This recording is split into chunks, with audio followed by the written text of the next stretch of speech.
Nicolas Perruchot, bonjour. Bonjour. Alors, vous êtes à l'initiative d'une demande de commission d'enquête qui sera examinée demain par le bureau des présidents concernant le financement des syndicats. Est-ce que vous pouvez nous en expliquer la genèse?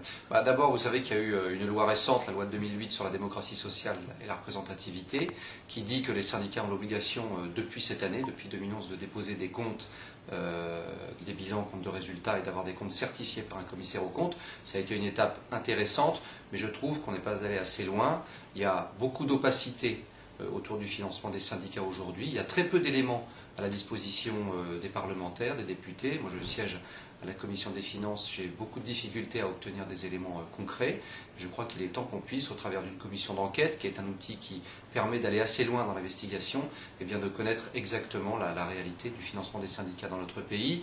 On a attendu quand même près de 120 ans. Il y a eu la loi Waldeck-Rousseau en 1884 et la loi 2008, et quasiment rien entre les deux. Et donc on peut imaginer que s'il n'y avait rien eu, c'est parce que beaucoup de gens considéraient qu'il n'y avait pas grand-chose à dire ou à faire savoir sur ce sujet-là. Je crois que c'est un sujet essentiel. Il y a à la fois le financement, c'est-à-dire combien l'État donne d'argent public directement aux syndicats. Il y a aussi la grande question de la mise à disposition de personnel pour les syndicats, qui est une question là aussi où l'opacité est assez importante. Et je crois qu'il est aujourd'hui absolument impératif que les parlementaires puissent avoir des éléments, et à travers les parlementaires, le peuple français. Qu'est-ce que vous voudriez savoir précisément? À quoi cette commission d'enquête, selon vous, devrait aboutir? À la fois à d'abord une vérité sur les mises à disposition. Je crois que les personnels aujourd'hui, il y a beaucoup de chiffres qui circulent. Certains parlent de plusieurs centaines, d'autres de plusieurs milliers de personnels, des administrations publiques, du gouvernement, des ministères, mais aussi des grandes entreprises publiques. Je crois qu'il est important qu'on puisse avoir un chiffre précis, concret, et que les organisations syndicales puissent nous donner ces éléments. Ensuite, sur les financements concrètement, et les cotisations.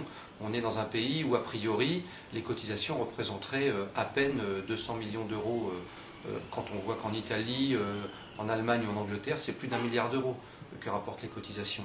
Et donc il y a un très grand décalage a priori entre le nombre de cotisants et la réalité concrète de ce qu'on nous annonce. Là aussi, je crois qu'il faudra avoir des chiffres précis, et je pense que la commission d'enquête pourra répondre à cette question. En tout cas, ce sera l'un des objectifs. Et puis enfin, de savoir comment on pourrait demain améliorer justement les conditions de financement de ces syndicats. L'objectif n'est pas uniquement, j'allais dire, de dénoncer un certain nombre de choses. Il faut recueillir des éléments concrets et puis ensuite déboucher sur des propositions qui, je l'espère, permettront d'améliorer la transparence sur le financement des syndicats, qui me paraît être un élément absolument essentiel à l'heure où la représentativité syndicale ou le dialogue social est très important dans notre pays, notamment pour permettre d'arriver à des réformes d'ampleur. A priori, les syndicats n'accueillent pas, enfin je dirais le syndicat et les patronats, parce que le patronat aussi est concerné, ils n'accueillent pas d'un très très bon œil votre demande de création de commission d'enquête.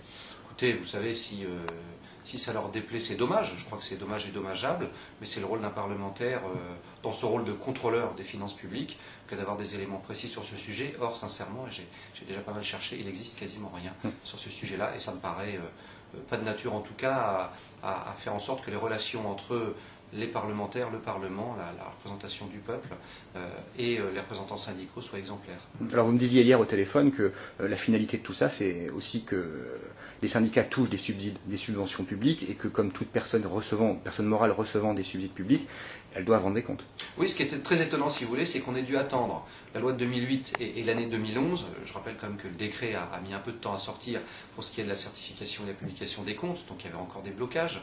Et je trouve très étonnant qu'on ait attendu cette période. Ça fait très très longtemps que certaines affaires parfois ou certaines suspicions sont là, et je crois qu'il est utile et important maintenant qu'on puisse avancer dans la transparence. La publication des comptes cette année, ça va être une chose, mais c'est uniquement pour les confédérations.